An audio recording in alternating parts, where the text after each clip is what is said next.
Yayasan Pendidikan Widya Kerti selaku Badan Hukum Penyelenggara Pendidikan Tinggi Universitas Hindu Indonesia atau UNHI Denpasar mengumumkan Rektor UNHI Denpasar terpilih periode 2022-2026, Sabtu 9 Oktober. Profesor Dr. Dr. Imade Damriasa MS terpilih kembali menjadi Rektor UNHI Denpasar untuk periode kedua masa bakti 2022-2026. Dari hasil penilaian seleksi oleh tim panelis, Profesor Damriasa berada di ranking pertama dengan nilai 2.645. Ranking kedua diraih oleh Dr. Komang Gede Santiasa STMT dengan nilai 1.115. Dan ranking ketiga diraih Dr. Andes Iputu Sarjana MSI dengan nilai 1.040. Ketua Pengurus Yayasan Pendidikan Widya Kerti, Profesor Dr. Phil Iketut Ardana MA menegaskan bahwa proses pengisian jabatan Rektor UNHI periode 2022-2026 dilakukan melalui proses seleksi, bukan melalui proses pemilihan. Proses seleksi ini pun dilakukan melalui beberapa tahapan, yaitu penjaringan seleksi dan penetapan. Bahkan pada masing-masing tahapan ada penilaian yang objektif dan transparan. Sebab pengisian jabatan Rektor UNHI dilakukan berdasarkan kapabilitas bukan berdasarkan ketersediaan. Sehingga tidak ada istilah kalah menang. Namun semua kandidat calon rektor menang untuk bersama-sama memajukan UNHI Denpasar ke depannya. Proses seleksi pemilihan rektor ini, UNHI Denpasar mampu menjadi panutan bagi perguruan tinggi lainnya dan masyarakat.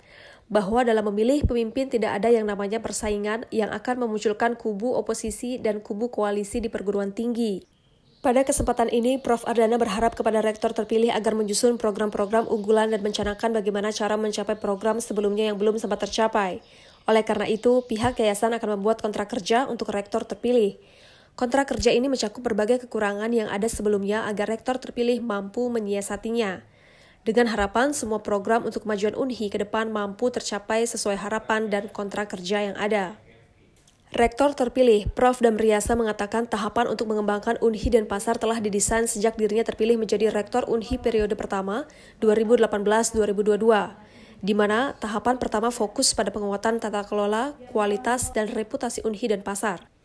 Pada tahapan kedua ini, Guru Besar Fakultas Kedokteran Hewan Universitas Udayana akan fokus pada peningkatan sumber daya manusia atau SDM. Menurut Profesor Damriasa, 99% kualitas perguruan tinggi ditentukan oleh kualitas SDM, yaitu dosen, mahasiswa, dan tenaga kependidikan.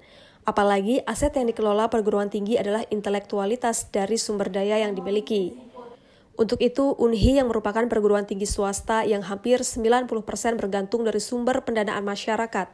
Melalui SPP tentu harus mampu meningkatkan daya tarik masyarakat agar lebih banyak belajar di UNHI. Kapan untuk mengembangkan UNHI begitu saya jadi rektor sudah kita desain.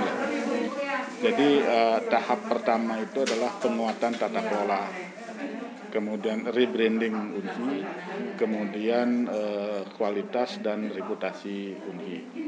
Nah, kemudian sebagai pimpinan perguruan tinggi utamanya adalah memanage sumber daya manusia. Oleh karena itu tentu di tahap kedua ini kita fokus pada peningkatan sumber daya manusia. Karena perguruan tinggi itu sebenarnya 99% ditentukan oleh kualitas dari sumber daya manusia. Sumber daya manusia ini menyangkut juga dosen, mahasiswa, dan tenaga pendidikan. Jadi UNHI yang merupakan perguruan tinggi swasta yang hampir 90% tergantung dari sumber pendanaan masyarakat melalui SPP, tentu UNHI harus meningkatkan daya tarik supaya lebih banyak bisa masyarakat itu belajar ke UNHI. Kemudian yang kedua, berbeda dengan perguruan tinggi negeri, itu sumber pendanaannya ada dari APBN, kemudian ada dari PNBP. Jadi oleh karena itu juga UNHI harus bisa mengattract sumber-sumber pendanaan selain sumber pendanaan dari masyarakat. Nah, kemudian tentu perguruan tinggi bukan mengelola aset dalam bentuk aset fisik, tetapi aset yang dikelola perguruan tinggi adalah intelektualitas dari sumber daya yang dimiliki oleh perguruan tinggi.